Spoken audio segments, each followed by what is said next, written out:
Hello friends, आपका स्वागत है आपके अपने चैनल स्टडी विद आर्यन में।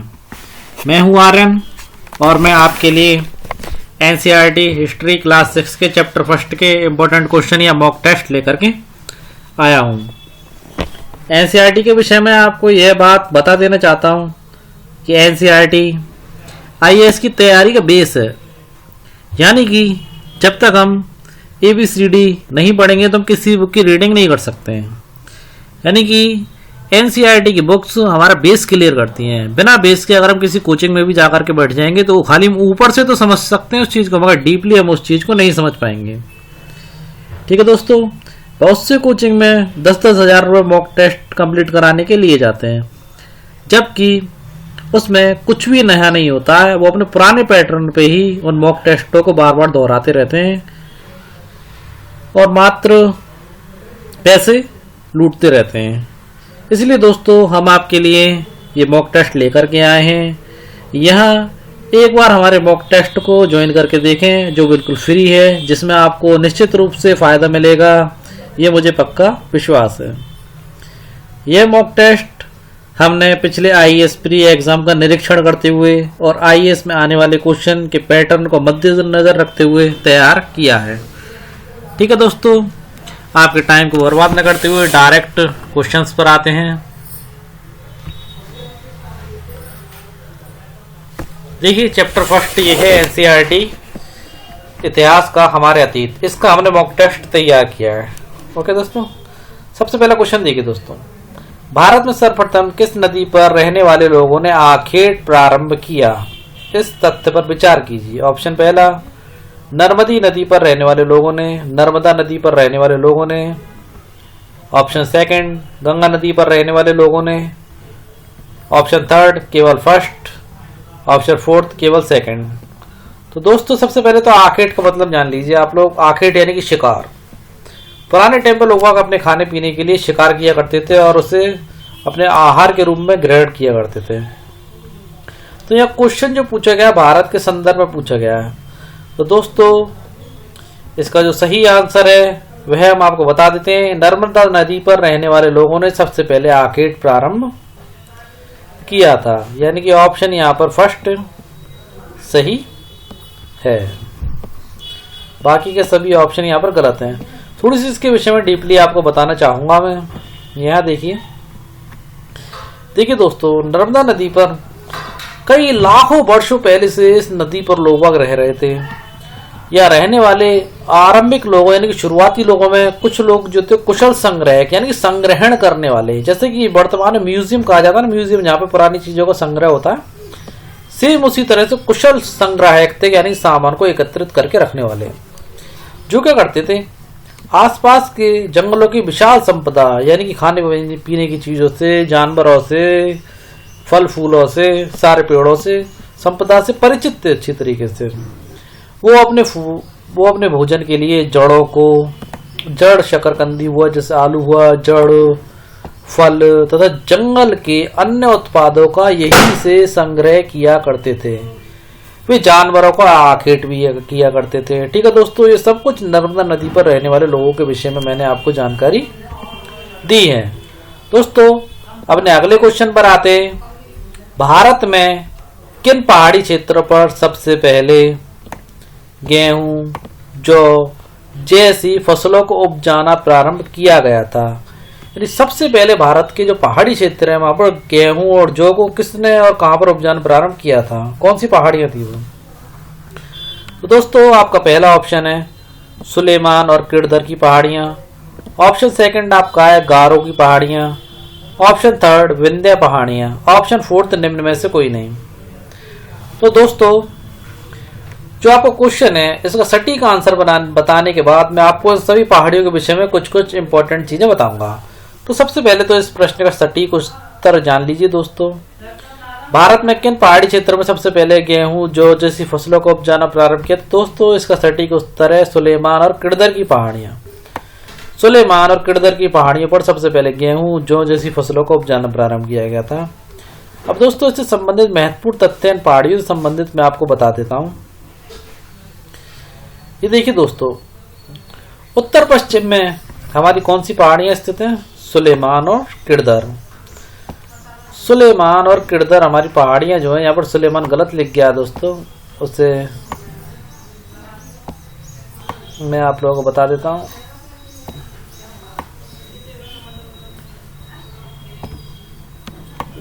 सुलेमान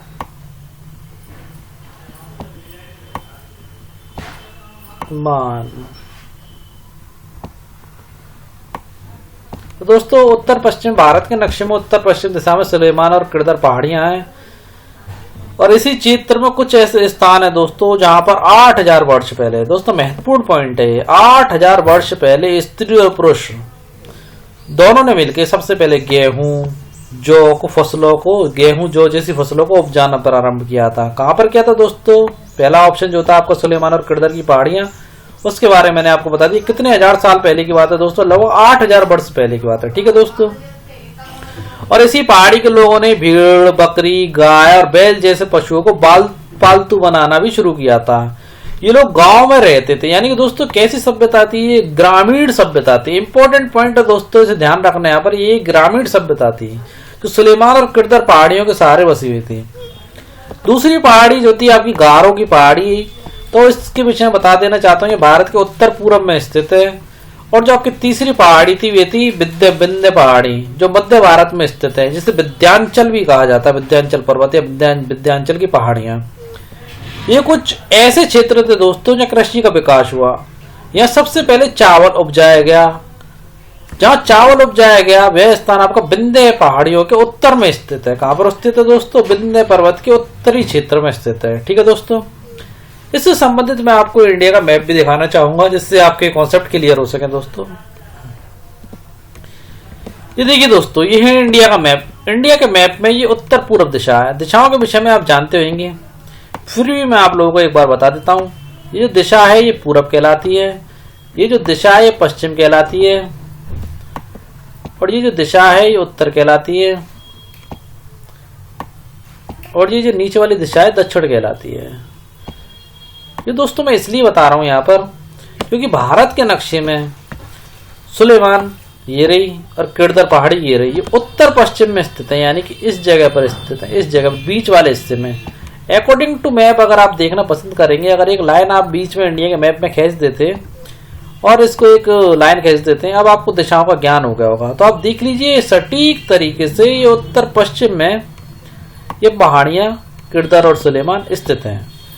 दूसरी तरफ दोस्तों आपकी जो विंध्याचल की पहाड़ियां वो आपकी मध्य में स्थित है, मध्य भारत में। ठीक है दोस्तों, यह साफ साफ दिखाई दे रहा है आपको, मध्य भारत में स्थित है। ठीक है दोस्तों। उत्तर में और उत्तर पश्चिम में जो पहाड़ियां थी वो हमने आपको बता दिया, सुलेमान और किरदर। इसी तरीके से एक पॉइंट और था जिसमें उत्तर पूर्व में गारो की पहाड़ियां बताई गई हैं। तो दोस्तों दिशा आपकी उत्तर आपको पता है ये रही, और पूर्व आपकी ये रही। उत्तर पूर्व में गारो की पहाड़ियां अगर आप देखेंगे, ढंग से देखना चाहेंगे तो आपको गारो की पहाड़ियां यहाँ पर दिख जाएंगी। ठीक है दोस्तों। दिशा कौन सी है? ऊपर मिला के उत्तर, और ये कौन सी दोस्तों? पूरब। तो ये दिशा हो उत्तर पूर्व और ये दिशा हो उत्तर पश्चिम। मध्य में आपकी विंध्याचल की पहाड़ियां हैं। ठीक है दोस्तों। और ये आपकी सिंधु नदी है, सिंधु नदी, और ये सारी की सारी उसकी सहायक नदियां हैं। झेलम हुई, चुनाव नदी हुई, रावी हुई, सतलुज हुई, ब्यास हुई, ये सारी की सारी सिंधु नदी की सहायक नदियां हैं। ठीक है दोस्तों। अब हम अपने अगले प्रश्न की ओर बढ़ते हैं। यहाँ देखिए दोस्तों, निम्नलिखित को या निम्नलिखित का सुमेल करो, यानी कि ये बताएं इसका सटीक उत्तर कौन सा है। पहले मैं यहाँ पर आपको इनके उत्तरों के साथ इनका डिस्क्रिप्शन भी देना पसंद करूंगा, जिससे आपको इसके विषय में अच्छे से जानकारी हो जाए। नर्मदा घाटी जो नर्मदा नदी के सहारे स्थित थी, उसका फैक्ट क्या था? वहां पर आखेट और संग्रहण किया जाता था नर्मदा नदी के किनारे। ये चीज मैं आपको ऊपर बता चुका हूँ कि नर्मदा नदी के किनारे सबसे पहले आखेट तथा संग्रहण का कार्य 8000 वर्ष पूर्व स्त्री और पुरुषों द्वारा प्रारंभ किया गया था। दोस्तों दूसरा पॉइंट है मगध। मगध जो कि बिहार में स्थित है, ये सबसे बड़ा और पहला राज्य था, पहला बड़ा राज्य था। इसके विषय में मैं डिस्क्रिप्शन में आपको थोड़ा सा बता देता हूं। ये देखिए दोस्तों, गंगा के दक्षिण में जो सिंधु की नदियां थीं, इन नदियों के आसपास का क्षेत्र प्राचीन काल में मगध कहलाता था। क्या कहलाता? गंगा की जो आसपास की नदियों का जो प्राचीनतम क्षेत्र था मगध कहलाता था, जिसे वर्तमान में बिहार के नाम से जाना जाता है। जो मगध था इसके शासक बहुत ही शक्तिशाली थे और उन्होंने एक विशाल राज्य स्थापित किया था। देश के अन्य हिस्सों में भी ऐसे ही राज्यों की स्थापना की गई थी। इसी प्रकार दोस्तों 16 महाजनपदों की स्थापना की गई थी, जिसके विषय में मैं आपको अपनी पहली वीडियो में बता चुका हूँ। 16 महाजनपद थे, जिसमें बिहार जो था एक नगर था, पहला बड़ा राज्य था दोस्तों। यहाँ पर आपका तीसरा ऑप्शन है गारो की पहाड़ियाँ। गारो की पहाड़ियों के विषय में भी पहले मैं आपको डिस्क्रिप्शन में बता देता हूँ दोस्तों। देखिए, गारो की पहाड़ियों पर जो आपकी आरंभिक कृषि जो प्रारंभ की गई थी, सबसे पहले चावल की जो कृषि के जो साक्ष्य मिले हैं वो गारो की पहाड़ियों पर मिले हैं, जैसा कि मैंने आपको ऊपर बताया भी था। ये देखिए दोस्तों, मध्य पूर्व में गारो और मध्य भारत में विंध्याचल की पहाड़ियां, ये कुछ ऐसे क्षेत्र थे जहाँ कृषि का विकास हुआ, जहाँ सबसे पहले चावल उपजाया गया। तो ये जो क्वेश्चन है आपका इसी से संबंधित है। गारो की पहाड़ियों में क्या हुआ था? आरंभिक कृषि हुई थी। क्या हुई थी दोस्तों? आरंभिक कृषि। ठीक है दोस्तों, आपको ऑप्शन बचा सिंधु तथा इसकी सहायक नदियां। यहाँ क्या हुआ था इसके विषय में मैं आपको बता देता हूँ। ये देखिए दोस्तों, सिंधु तथा इसकी सहायक नदियां उन्हें कहते हैं जो एक बड़ी नदी में मिल जाती हैं। जैसे कि मैं सिंधु की सहायक नदियां आपको ऊपर बता चुका हूँ। लगभग 4700 वर्ष पूर्व इन्हीं नदियों के किनारे कुछ आरंभिक नगर फले फूले थे। कुछ आरंभिक नगर फले फूले थे दोस्तों। और गंगा व इसकी सहायक नदियों के किनारे तथा समुद्र तटवर्ती इलाकों में नगरों का विकास लगभग 2500 वर्ष पूर्व हुआ था। कब हुआ था दोस्तों? गंगा और इसकी सहायक नदियों के किनारे नगरों का विकास। क्वेश्चन में नगरों के विषय में ही पूछ रहा है वो, तो नगरों का विकास आपका 2500 वर्ष पूर्व हुआ था। तो दोस्तों इस प्रकार सिंधु और इसकी सहायक नदियों पर लगभग 2500 वर्ष पूर्व नगर बसे थे। तो आपका ऑप्शन ये बिल्कुल सही है। गंगा घाटी प्रथम नगर बसा था दोस्तों, ये सभी लोग जानते हैं। तो इस प्रकार इसका ऑप्शन ये सही है। आगे बढ़ते हैं दोस्तों अपने अगले क्वेश्चन की ओर। भारत के लिए इंडिया शब्द का प्रयोग वास्तविक रूप से कब व किसने किया, बताएं। तो दोस्तों पहला ऑप्शन आपका कहता है इंडिया शब्द इंडस से निकला है, जिसे संस्कृत में सिंधु कहा जाता है। दूसरा ऑप्शन कहता है 2500 वर्ष पूर्व उत्तर पश्चिम की ओर से आने वाले ईरानियों ने इंडिया के लिए इंडिया शब्द का यूज किया था। ऑप्शन थर्ड आपका कहता है केवल पहला सही है। ऑप्शन फोर्थ कहता है पहला और दूसरा दोनों सही है। तो दोस्तों यहाँ पहले ऑप्शन को देखते हैं। इंडिया शब्द इंडस से निकला है, जो संस्कृत में सिंधु कहा जाता है। ये बिल्कुल सही है दोस्तों, इस ऑप्शन में कोई विवाद नहीं है। दूसरा ऑप्शन आपका 2500 वर्ष पूर्व उत्तर पश्चिम की ओर से आने वाले ईरानियों ने, दोस्तों यह भी सही है। इस प्रकार आपके पहले व दोनों ऑप्शन सही हैं। इसके विषय में कुछ इंपॉर्टेंट जानकारी और दे देता हूं मैं आपको। हमारे देश के लिए प्राय इंडिया तथा भारत जैसे नामों का प्रयोग होता है। इंडिया शब्द जो है दोस्तों इंडस से निकला है। लगभग 2500 वर्ष पूर्व उत्तर पश्चिम की ओर से आने वाले ईरानियों और यूनानियों ने सिंधु को हिंदोस अथवा इंदोस और इस नदी के पूर्व में स्थित भूमि को इंडिया कहा। भारत नाम का प्रयोग उत्तर पश्चिम में रहने वाले लोगों के एक समूह के लिए किया जाता था। ठीक है दोस्तों, अपने अगले क्वेश्चन पर आते हैं। पांडुलिपियों के संदर्भ में कौन सा तथ्य सही नहीं है? पहला ऑप्शन हाथ से लिखी पुस्तकों को पांडुलिपि कहा जाता है। क्वेश्चन ये पूछ रहा है कि सही नहीं है पूछ रहा है। तो दोस्तों पहला ऑप्शन देखते हैं, हाथ से लिखी पुस्तकों को पांडुलिपि कहा जाता है। यह ऑप्शन बिल्कुल सही है आपका।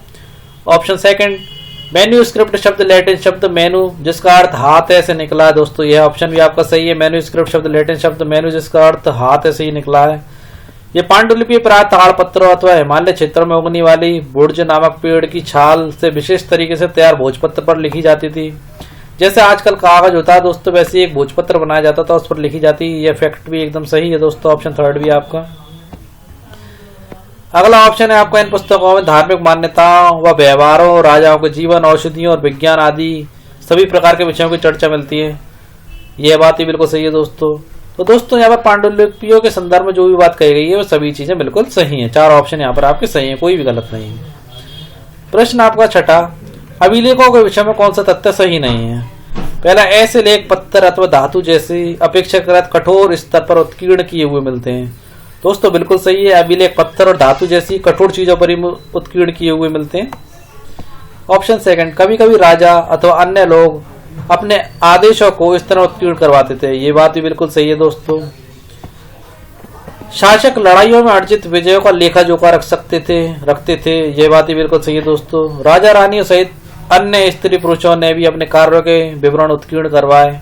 तो दोस्तों यहाँ पर आपके 4 ऑप्शन सही है। राजा रानियों ने भी और बाकी सब शासकों ने लड़ाई के भी सब चीजें अभिलेखों पर उत्कीर्ण करवाई थी। तो यहाँ पर आपका कोई भी ऑप्शन गलत नहीं है।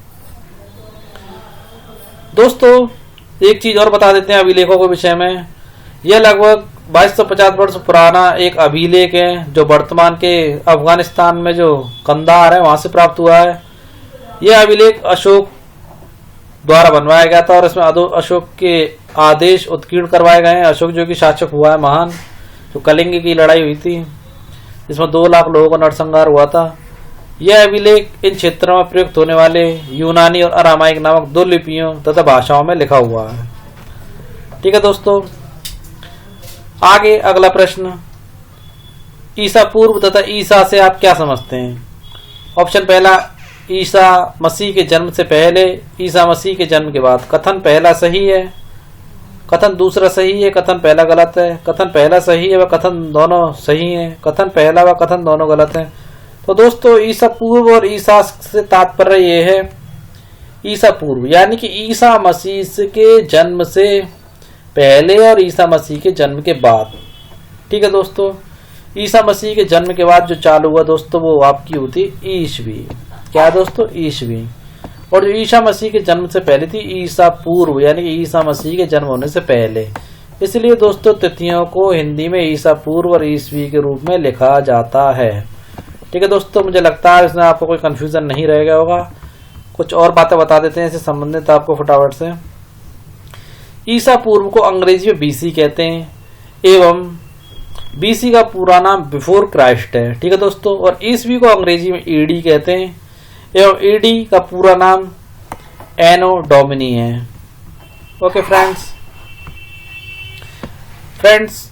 आपको जो IAS प्री का पेपर है जो 27 जून को होने वाला है, इसलिए मॉक टेस्ट की सीरीज को हम लगातार लाते रहेंगे जिससे आपको काफ़ी बेनिफिट मिलेगा। आप लगातार हमारे साथ बने रहें। अगर आपको हमारे द्वारा बनाई गई वीडियो अच्छी लगी हो तो लाइक करें, सब्सक्राइब करें और हाँ शेयर करना ना भूलें। Thank you friends.